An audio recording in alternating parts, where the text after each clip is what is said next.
All right, what's up, guys? Welcome back to the Living the Dream podcast. Today we have Gramps Jeffrey on the show. He's the author of I Don't Want to Turn Three, and I'm really curious what that book's about. I have not had the chance to read it. So, Gramps, how you doing? You mind if I call you Gramp? Good.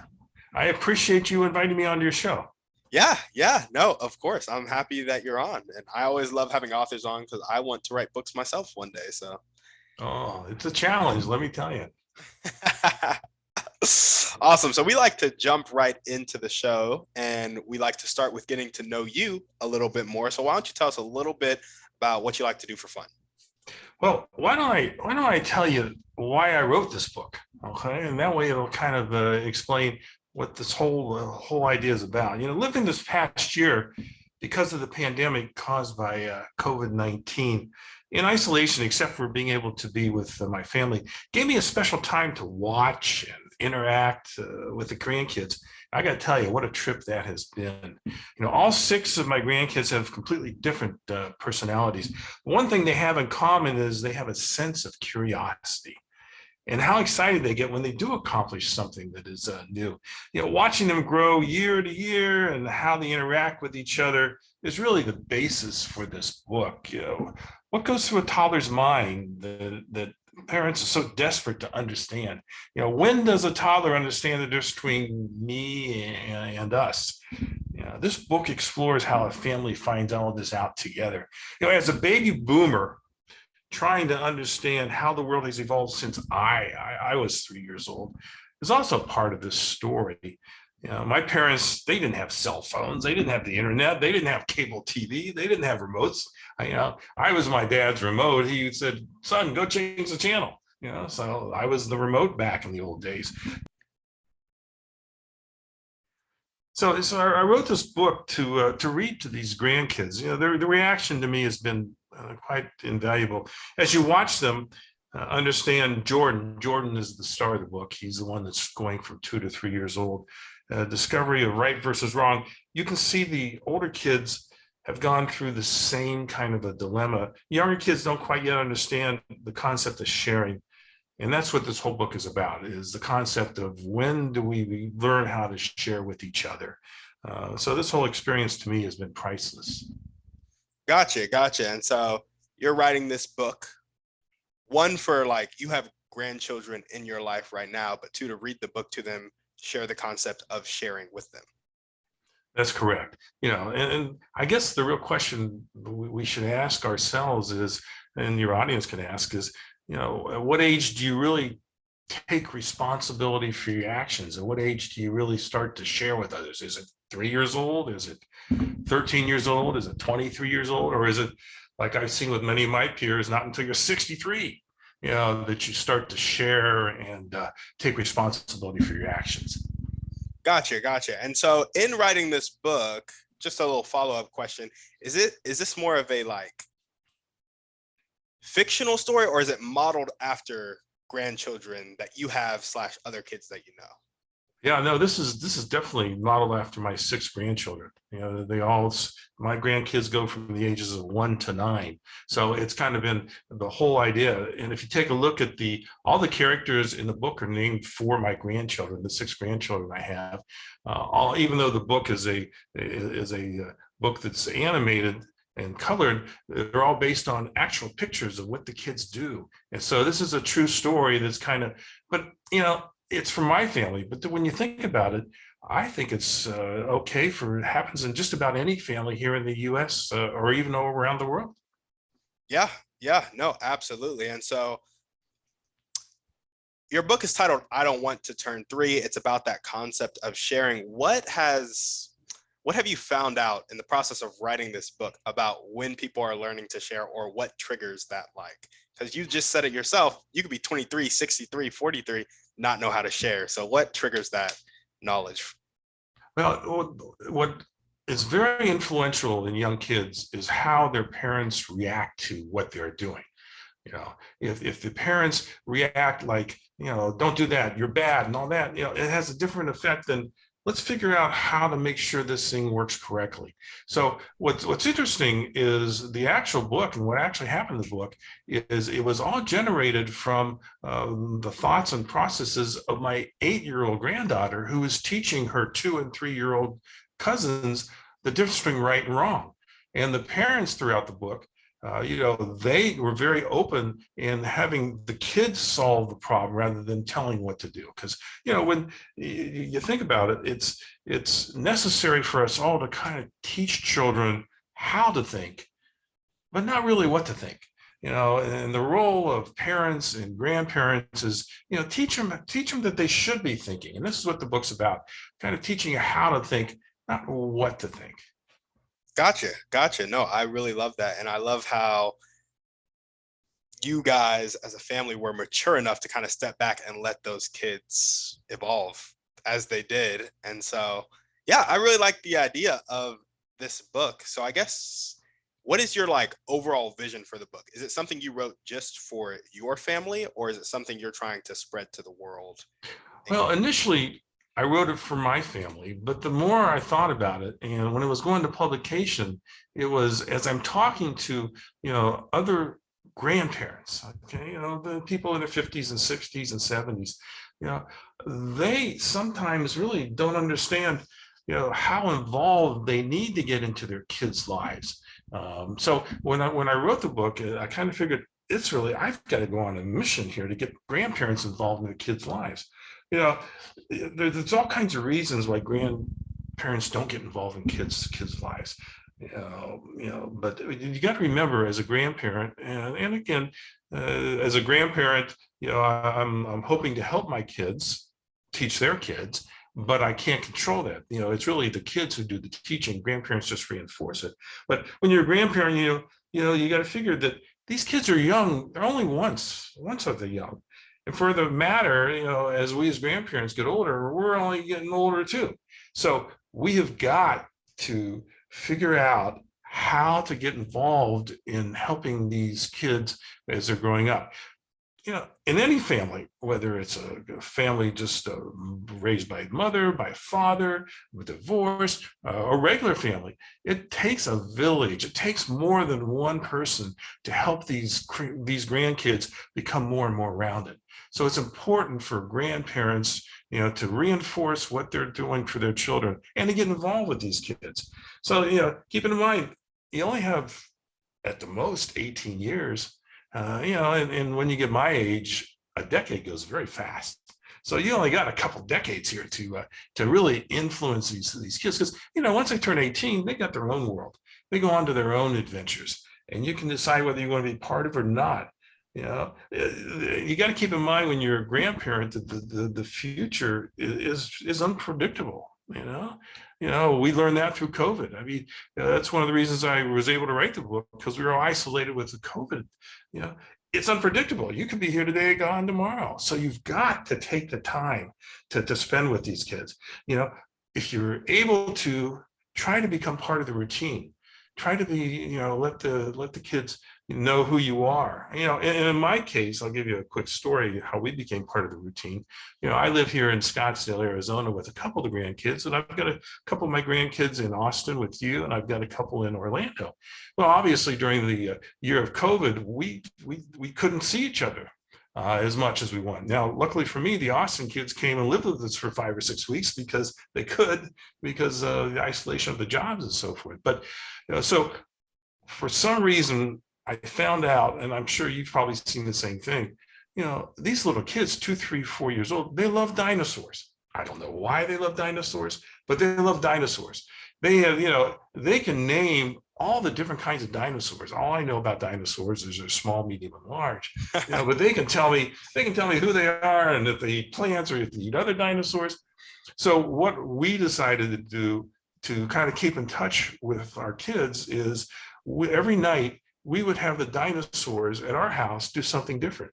So for instance, one night they were in the refrigerator eating blueberries. The next night they were helping their grandmother wash the dishes, and they had soap on their noses. The next night they were playing the piano. Another night they were climbing the stairs. So what happened, because these kids who are 2, 3, and 4 years old are so into dinosaurs, they began calling me every night, even though we were thousands of miles apart. They would call up my wife's the one with the iPhone, so they would call her and they said, "Where's Gramps? Where's Gramps? We need to know where the dinosaurs are." So that was our way. I've got 50 different nights where these kids called us to find the dinosaurs. So grandparents have got to come up with a way so that they become part of the routine of what these kids are, because you want to be able to have an influence. Always keep in mind, as a grandparent, you're supporting the parents' way of disciplining and running the kids' lives. But you need to be able to kind of have an influence. And grandparents have to initiate. Kids aren't going to initiate most of the stuff. Grandparents have to do it. So I guess in a long way, I've kind of answered the question is, I wrote the book for my family, but I think it can be applicable to every family in the world. Yeah, absolutely. I love that. And I love what you said about grandparents really getting involved in the routine of their grandchildren. Do you have any tips or things that grandparents could do? Because, maybe not all grandchildren like dinosaurs. How can they go about making sure they're involved in that routine? All kids have something they like to do. Okay, so for instance, whether it's a grandparent goes out and teaches their child or grandkid how to kick a ball, as simple as that, how to kick a ball, or maybe start to teach them how to play cards or a card game, or the game of life or Monopoly or some others. Get involved with it. Try to do something. And a grandparent, teach them how to play the piano or start a musical instrument. So grandparents need to find something that the little kids relate to. Now, let's not kid ourselves. Kids today are just so different than kids from 40, 50 years ago, because they've got the ability to use the internet, to use their tablets, to learn from that kind of stuff. Now, there's a debate, is that good or bad? I think it's absolutely great, because I am totally convinced that this youngest generation growing up is the smartest generation, much smarter than the greatest generation, much smarter than the boomers, much smarter than their parents. And I think that what helps them get smarter quicker is this whole electronic world where they're exposed. Now, we as grandparents and parents have to make sure we control how much time they spend on their phone and how much time they spend on their tablet. But if you can use that to help implement other things that are normal parts of lives, that's, I think, how grandparents can really get involved. Yeah, no, I love that. And would you suggest any grandparents doing activities with the whole family, or are you more suggesting that one-on-one time? Well, the whole family is great, obviously, because that's when the kids realize that there's a big village to help them raise. But you as a grandparent want to try to get the one-on-one time. I mean, kids remember what happens to them when they were younger. They remember the good stuff, but they also remember the bad stuff. To give you a quick example, we had two of the grandkids over last weekend because their parents were going to a college reunion. And so we had them for the weekend. And so we did everything. I mean, we played video games. We went swimming because we're here in Arizona. We went and played in the park. We went to a museum. We did all the kinds of great things that you want to do with your grandkids. But one night, my wife wanted my 6-year-old grandson to eat something really special, something he hadn't tried before. And he's a picky eater, and he wouldn't do it. And they got into a fight. I will not eat that. I will not.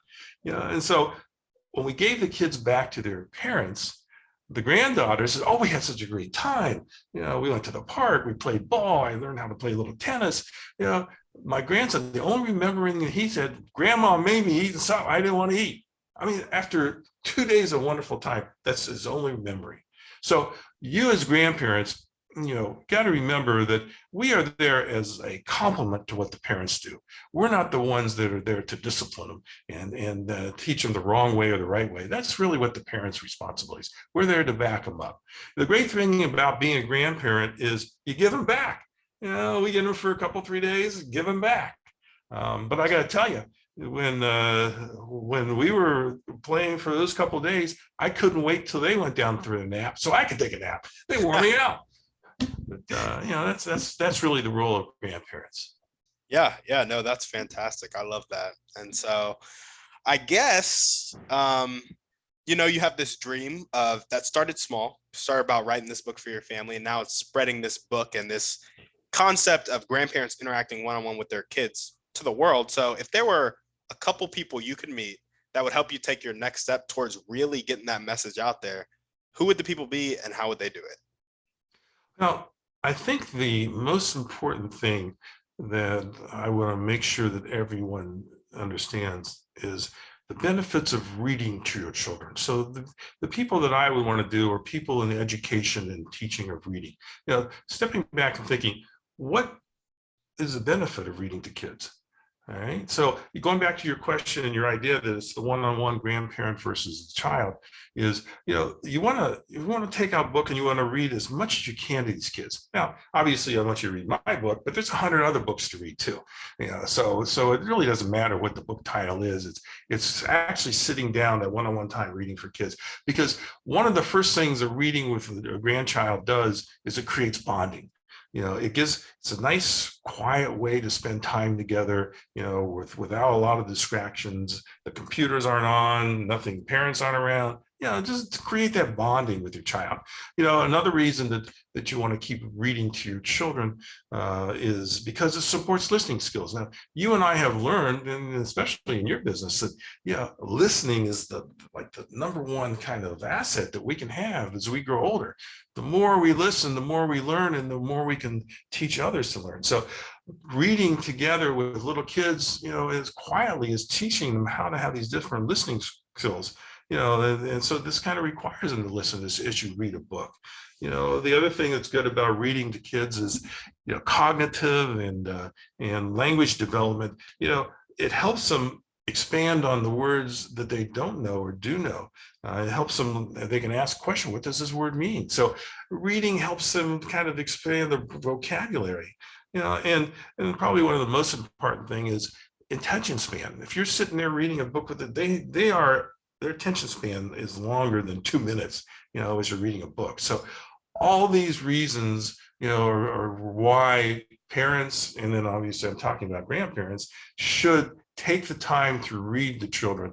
And, that supports what goes on in our schools with our teachers and so forth. So please, if any of your listeners out there are parents or grandparents, take the time, sit down every night, read to these kids. Yeah, for sure. Do you have any recommended literature to read to kids? Obviously, I don't want to turn 3. Obviously, read that book to your kids. Any other books that you would recommend parents and grandparents? Absolutely. All the classics, Dr. Seuss books, just because they're fun. Again, going back to language and asking what it is. So you want to definitely do the Dr. Seuss books. You want to do all the classic books that are all the fairy tale books. Read those, because they all, the reason they've been around for so many years is they teach a lesson. And when a kid's here, there's a book at 2 years old, he may not understand the lesson, but when she turns 3 or 4 or 5, they begin to understand it. So make sure that you do a lot of the fun books, but always read the classic books. Gotcha. Read the fun books, read the classic books. I have a personal recommendation. I'm pretty sure Judy B. Jones, and then I think it's a whole series of If You Give a Mouse a Cookie. I remember those books being read to me when I was a kid. Still love them to this day. So read those books to your kids. Now think about what you just said. You remember, those are the good parts of you growing up. You remember the titles of those books. You remember who read them to you. I mean, think about that. The influence that had on your life. Those are part of the great memories that, when we're all gone, that we want to make sure our kids can go back on the radio and say, this is what excited me when I was a kid. So you hit right on it. Yeah, absolutely. Gramps Jeffrey, I really appreciate what you're trying to do here and the message you're spreading, because I think quality time in general is a really important thing. And I think you highlighting it between the grandparents and the whole "it takes a village" concept, that's key to life and growing up for sure. Yeah, and when you think about it, it's great when you're younger, but think about when you get your 20s, 30s, 40s, and 50s. You still want that village. You still want to have that relationship with all your relatives. You remember your grandparents in different ways, But if you can remember them as educating you and teaching you to remember a book like you just said, how invaluable is that? Yeah. Yeah, no, I completely agree. So, is there anything else you want to talk about before we sign off? Now, I'd like to talk about, we're talking about reading to children, and let me just give some a little more advice to how to do that, For sure. if you don't mind. But, when you sit down, again, it's part of that bonding time, the listening time, the attention span. When you sit down to read to your child or your grandchild, you know, before you even start the book, you should ask them, what do you think is going to happen in this book? Okay, they're the one that picked it out. They picked it out because they liked the cover, or maybe they read it earlier. What's going to happen in this book? And then while you're reading to them, you want to talk about, who are the characters in this book? Where's the setting? And the reason you want to do that, again, you're trying to expand their knowledge and their understanding, because don't forget, most of them, they're 2, 3, 4 years old. They have a limited capacity to understand because they've only been exposed to so much. So as you're reading to them, ask them about, who are these people. Then ask them, kind of, does anything in this book sound familiar to you? Can have this happened to you? Have you seen it happen to somebody else? And then, when the book is all done, after you close the book, just take the time to say, what are your favorite parts of this book? Why is that favorite parts? And again, those are the kind of questions that are related to books, but if you kind of extrapolate them out, the same kind of questions that you're going to ask as you're growing older and as you go into the workforce. So I would just share that we as grandparents and parents, make sure that we take advantage of our time sitting down in the quiet time together. Yeah, no, absolutely. I love that a lot because not only is it extrapolated into the workforce, but that's all you do in school. Like I literally just graduated college in May, and the whole thing, it was like basically summarizing the literature that you read and understanding it and talking about it. And so if you can start doing that with your kids at a young age, they start to understand the world around them in a better way, I think, for sure. Can you imagine if this newest generation did exactly what you said and were able to understand the world around them better? Can you imagine how much better that'll be for our society in another 20, 30 years from now? Yeah, yeah, no, exactly. And it's even more fun to think about. I don't know if you're a big fan of Warren Buffett, but he talks about how knowledge compounds. And so he's a big advocate of reading he reads for the first 6 hours of his day. And he'll talk about how over time that knowledge compounds. And so over time, if you read to your kids for that 30 minutes, 15 minutes, 1 hour, however long you do it per night, it's like that knowledge is only going to compound for them. And it's going to be a beautiful result for society, just like you were saying. Yeah, that's why I think this is the greatest generation coming up right now. And I think that they can correct a lot that's been wrong with this country. So I'm excited to see them get bigger. Yeah, for sure. And I guess like another question I have for you is any encouragement you have to parents or grandparents that, maybe they're in the routine of reading nightly, or maybe they're not in the routine and they want to get in the routine, but they're just exhausted at the end of the day, or it's a cumbersome thought to like have to do that every night. Any encouragement to them? Yes, what you want to do is say to your child, you pick out the book. Let them do it. Let the kid be the first one. And you add a couple more books on top of that, but let the kid pick out the book. Because what I found when you ask a kid when they're picking them out, and again, I'm prejudiced. When my kids pick out a book, they usually pick out my book, because when they sit down to read it, they say, that's me. They understand. I did that. Yeah. So that's a little skewed to one direction, but it's important to let the kid pick out the book to begin with. And even if you're tired, it's kind of fun to watch them make those decisions. Why are they picking this out because there's dinosaurs on it? Are they picking this one out because it's Mary Had a Little Lamb? I mean, you kind of, it gives you a chance to stand back, because everyone in your age and my age, they get exhausted at the end of the day. We all work hard. We all, put in a lot of time and effort, but we need to take that breather and step back, because again, these kids are our future, and we've got to be able to make sure we influence them in a positive way. Yeah, no, absolutely. I like that encouragement. Just letting them pick the book and then seeing their excitement, their energy, wondering about why they did it, and then kind of drawing from that. I think that's great. I think that's great. Okay, any last things you want to talk about before we sign off? No, I do appreciate you inviting me. I hope that your audience will think about how they can affect, and even if they're not a parent, even if they're just an uncle or an aunt, or they're going to be a parent, keep in mind that it does take a whole bunch of people to raise a great kid. And so, even if it's not your kid directly, and it's your niece or your nephew or your second cousin, take the time to influence them. Because again, as you and I both remember, these experiences you have a kid, they last your lifetime. You remember the good stuff.